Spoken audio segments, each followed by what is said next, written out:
Emil Zatopek was, in the expressions of an individual Olympic competitor, a man who wouldn't quiet down, during races, where it was said that he made a greater number of companions than by associating out of control. In the wake of winning both the 5,000 meter and 10,000 meter races in the 1952 Olympics, he directed his concentration toward the long-distance race, despite the fact that he didn't have the foggiest idea about the standards. Olympic authorities wouldn't let him know since they considered him to be very annoying. Zatopek's technique was consequently to follow intently the man who individuals said would most likely win the long-distance race. He at that point started up a discussion with the top choice, who, disturbed, mockingly revealed to Zatopek that he was running excessively moderate. Zatopek began to run quicker, deserting the man. He additionally didn't take nourishment or drink from the refreshment tables gave to the contenders since he didn't realize refreshments were given to long-distance runners. Zatopek proceeded to win the long-distance race. You don't anticipate that Olympic occasions should transform into destruction derbies with multi-individual accidents and fortunate folks cruising past to guarantee triumph, yet that was actually what befallen Australian skater Stephen Bradbury at the 2002 Winter Olympics in Salt Lake City. In addition, it happened multiple times during the 1,000 meter skating competition. Stephen Bradbury was a moderately obscure skater of no past note. He had just scored a bronze in the 1994 Winter Olympics and had endured a string of misfortune, first losing 10 liters of blood and afterward breaking his neck. He would be far more fortunate at the 2002 Winter Olympics, however. Bradbury progressed through the quarter-final when two contenders stretched out beyond him. At that point, something very similar transpired in the elimination round. In the finale, he was the last individual in the five-man pack.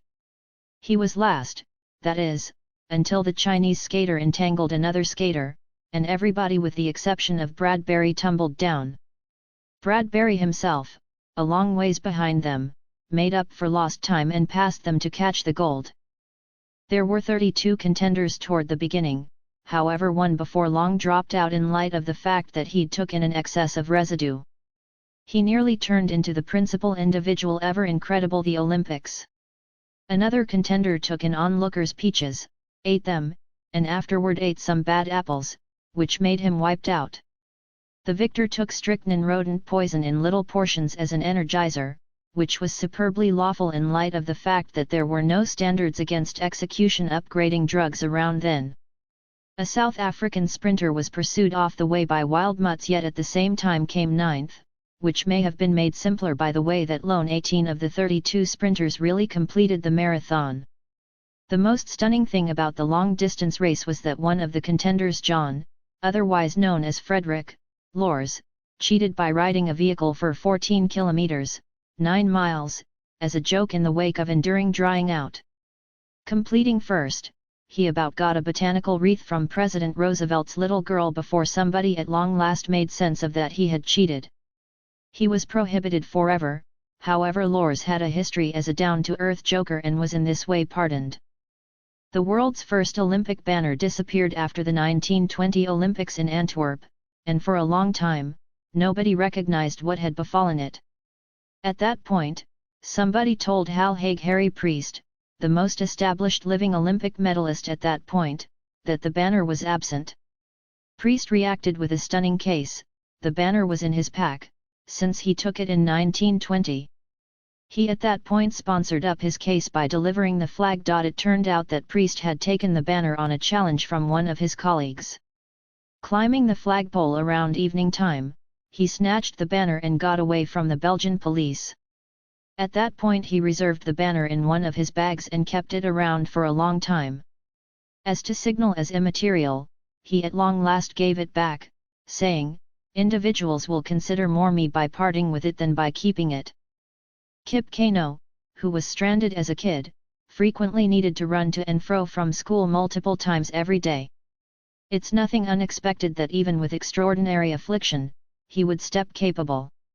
While contending in the 1968 Olympics in his first occasion, the 10,000 meter run, he fallen in torment from gallstones, yet he got up and finished the race. Even however specialists requested him not to contend, he advised his colleagues not to pull back him from the 1,500-meter race.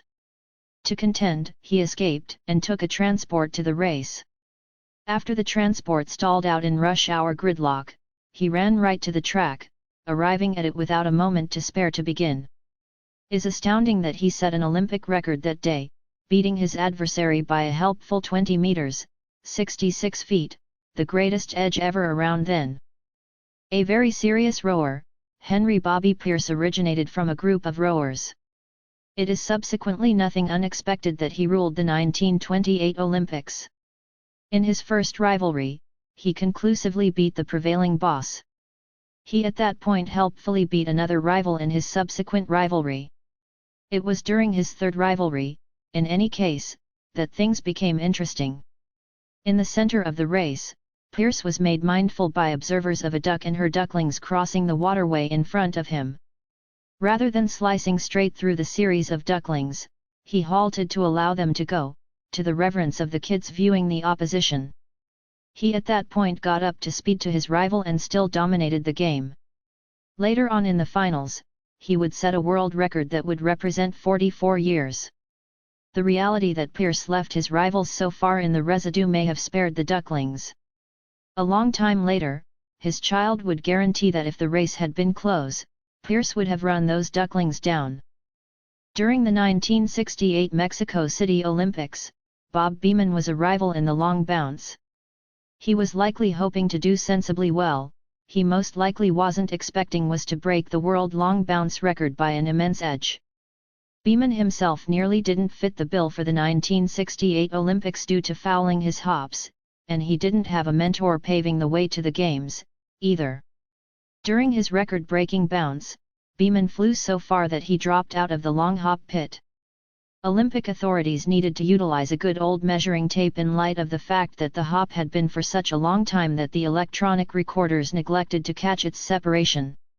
In the end, Beamon was informed that he'd bounced 9 meters, 29 feet, breaking the past record by about 0.6 meters, 2 feet.